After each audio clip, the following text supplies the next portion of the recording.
Hello friends, क्या आप income tax में बचत करना चाहते हैं?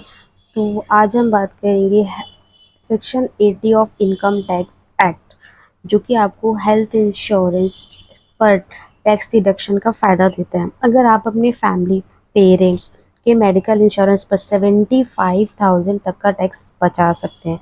तो बिना टाइम गवाए हम वीडियो को शुरू करते हैं। तो जो सेक्शन 80D होता है, ये आपको कितना टैक्स बचाने में हेल्प करेगा, कौन कौन से सेक्शन के अकॉर्डिंग आपको जो है टैक्स बेनिफिट मिलते हैं, हेल्थ इंश्योरेंस पे कितने प्रीमियम पे आप रिडक्शन ले सकते हैं, एंड पेरेंट्स के मेडिकल इंश्योरेंस पर एक्स्ट्रा कितना टैक्स बेनिफिट्स ले सकते हैं। ऐसे काफ़ी सारे क्वेश्चंस आपके माइंड में होंगे, जैसे कि कैश पेमेंट कितने पे आप कर सकते हैं जो आपको बेनिफिट मिले, ऑनलाइन कितना कर सकते हैं, 80D और 80C में क्या डिफरेंस होता है।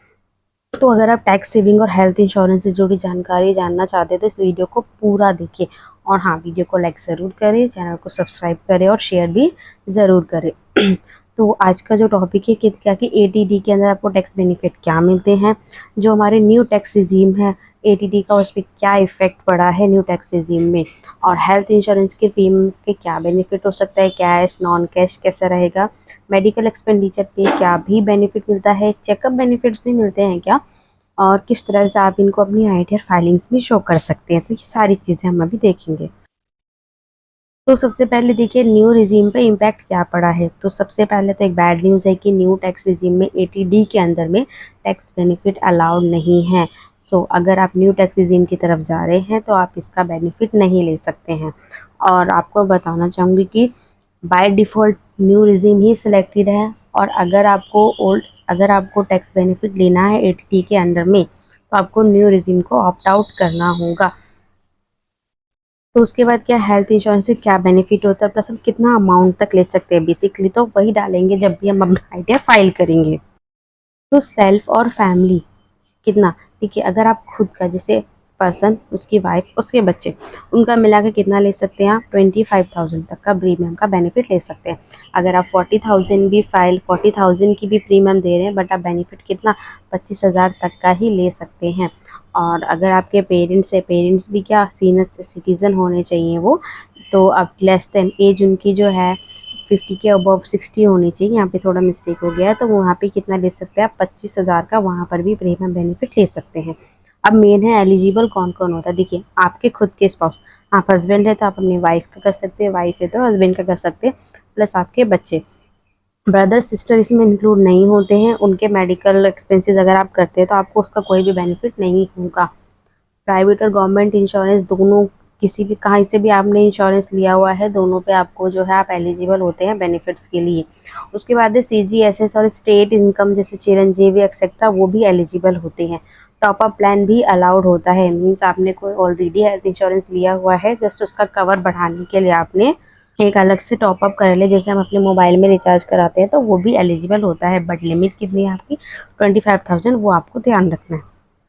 क्या चीज़ एलिजिबल नहीं है, हम जब कई सारी चीज़ें एलिजिबल होती है तो कुछ चीज़ें ऐसी भी होती है जो एलिजिबल नहीं होती, तो उसके बारे में भी देख लेते हैं। ग्रुप हेल्थ इंश्योरेंस जो आपके कॉर्पोरेट सेक्टर से, जो आपकी कंपनी से अप्लाइड होता है, वो नहीं एलिजिबल होगा। कोई भी कॉर्पोरेट हेल्थ इंश्योरेंस इसमें एप्लीकेबल नहीं होगा।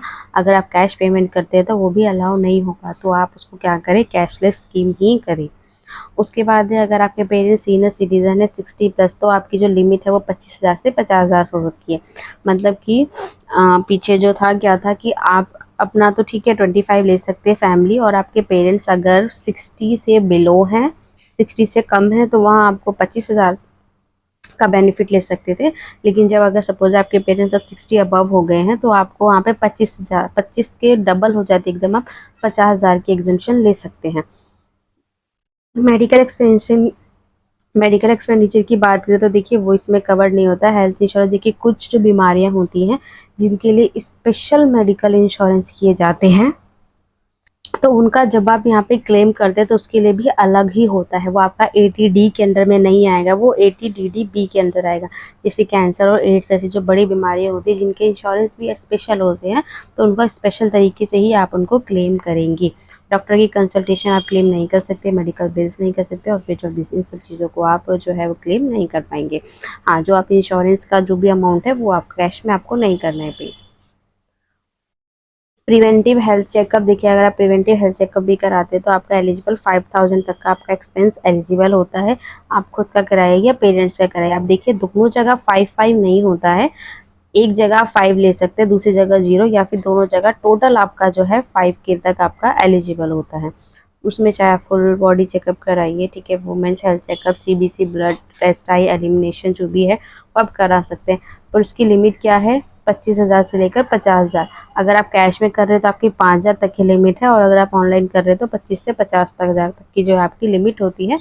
डिपेंड, मिनिमम 25,000 है, बाकी डिपेंड करता है कि अगर कोई बड़ी बीमारी है तो उसमें ज़्यादा आपको क्लेम मिलेगा।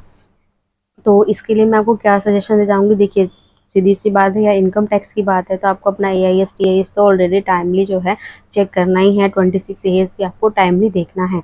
अपना ITR अकॉर्डिंगली फाइल करें, ताकि जो है आपको प्रॉपर आपको ITR क्लेम भी मिल सके, आपका टैक्स भी बचे। और अपने रिकॉर्ड, ट्रांजेक्शन रिकॉर्ड्स को ज़रूर आपको सेव करके रखना है, क्योंकि जो कोई भी जब भी आप अपना ITR फाइल करते हैं तो वहाँ आपको कोई डॉक्यूमेंट अपलोड कभी नहीं करना होता है, बट हाँ आपको उन डॉक्यूमेंट को सिक्योर ज़रूर करके रखना होता है। जैसे कि अभी हमने बात करी तो क्या था कि अभी लास्ट एक वीडियो हमने अपलोड करी, कितने टाइम तक नोटिस आ सकता है, तो क्या होता है 3 और 5 साल तक नोटिस आ सकता है। तो आपको अपना ITR को जस्टिफाई करना है। ITR फाइलिंग आपको मैंडेटरी करनी है अगर आपका बेसिक एग्जेम्पशन लिमिट क्रॉस हो जाती है तो। सो गाइस, तो अगर आप हेल्थ इंश्योरेंस ले चुके हैं या लेने की सोच रहे हैं तो जब भी आप ले तो सेक्शन 80D के अंदर आपको उसका बेनिफिट्स मिल रहा है नहीं मिल रहा है, उस चीज़ का आपको ध्यान रखना है। सो अगर आपको डेफिनेटली आपको ये वीडियो इन्फॉर्मेटिव ज़रूर लगे होगे तो इसको लाइक करें, शेयर करें, चैनल को सब्सक्राइब करें, ताकि हम ऐसे ही बेहतरीन टैक्स और सेविंग के फाइनेंशियल टिप्स लाते रहें। So stay healthy and stay wealthy. So मिलते हैं नेक्स्ट वीडियो में। Thank you so much.